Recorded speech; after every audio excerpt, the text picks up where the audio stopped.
Que votre volonté soit faite. » Son esprit évoqua l'idée qu'elle se faisait du Dieu du ciel, le visage surnaturel qu'elle donnait dans sa raison au gouverneur des âmes.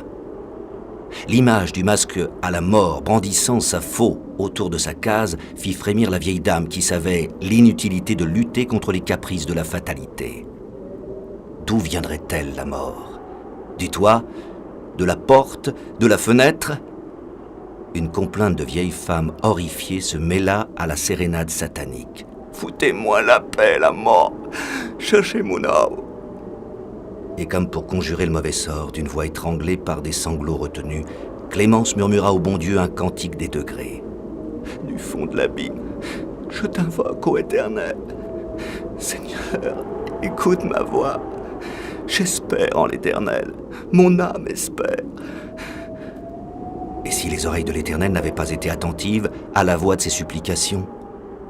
La vieille dame ne savait plus à quel saint se vouer. Ils étaient si nombreux sur l'almanach. Mais les plus efficaces étaient, semble-t-il, dans le livre de messe.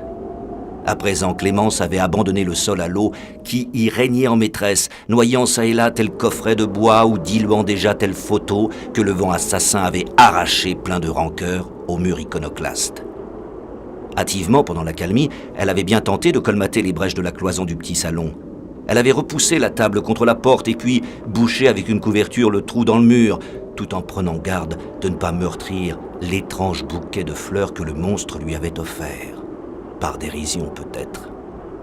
Un flamboyant encore si fier naguère.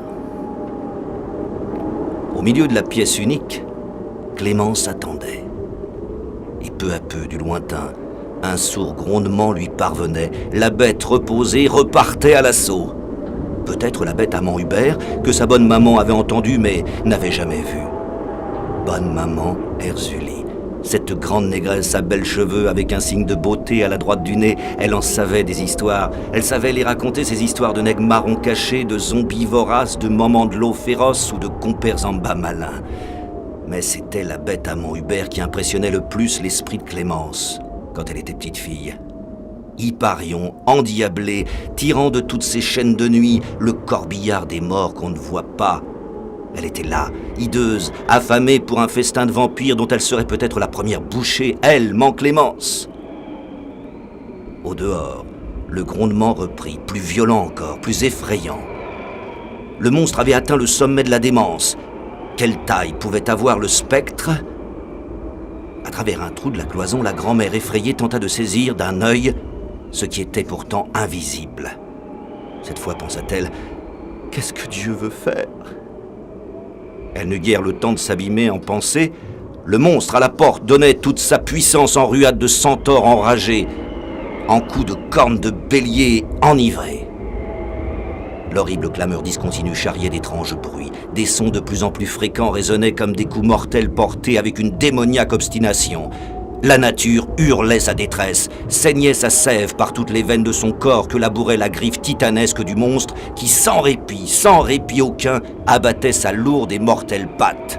Non, non, pas encore, pas celle-là, s'était entendu dire, ou plutôt hurler Clémence, quand brutalement arraché au mur, le dernier portrait, tel un papillon blessé à mort, avait disparu dans le magma sans nom qui flottait à la surface des eaux. Elle regardait, hébétée, le visage de l'homme qui disparaissait au fur et à mesure que la vieille photographie s'enfonçait. Léonce, soldat de 2e classe, au garde à vous devant sa chambrée de Méricourt. Léonce sombrait avec armes et bagages dans les eaux d'un déluge apocalyptique.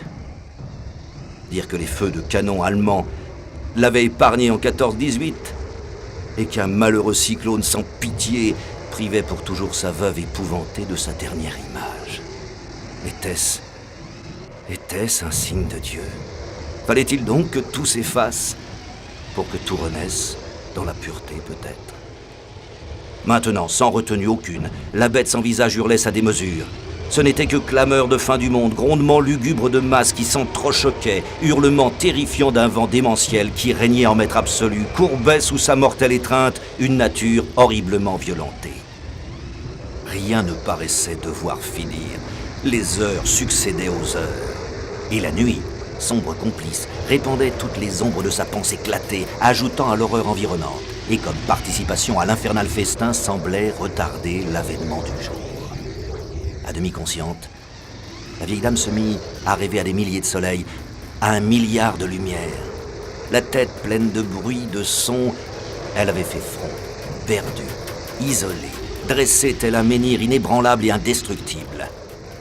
Alentour, ce n'était que décombres, enchevêtrement d'arbres, de planches, de tôles, parfois même curieusement un toit déporté coiffait un tronc étêté comme s'il avait voulu le protéger des rayons d'un soleil qui ne se laissait même pas deviner, et qui, pensa vieille Clémence une fraction de temps, ne brillerait peut-être jamais plus.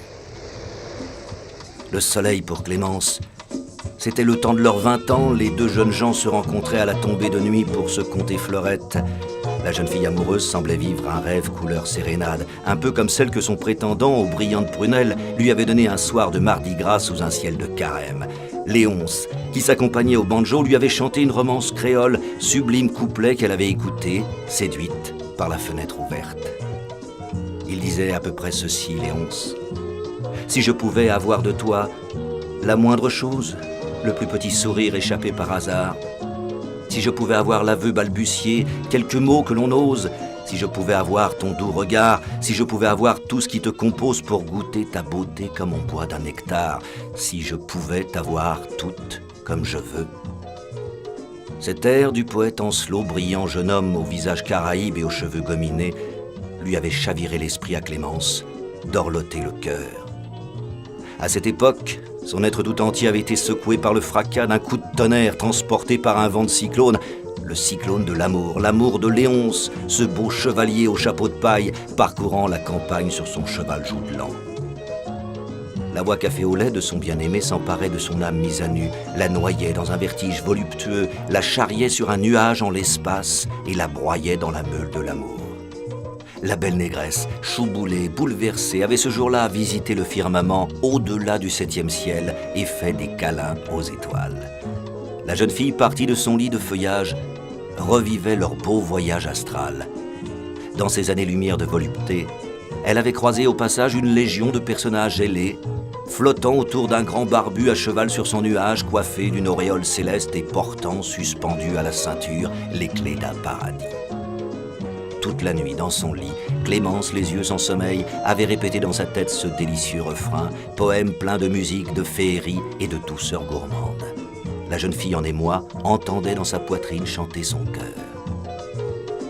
Et quand le petit jour survint, quand la nature commença à apaiser sa colère démentielle, ne laissant comme à regret qu'une poignante désolation, Mant Clémence, la vieille dame, prostrée dans un angle de sa case 4 roches, ne réalisa pas de suite qu'elle venait, grâce à Dieu, de sortir vivante de l'enfer. Non, elle pensait encore à Léonce, son chabin asier gris.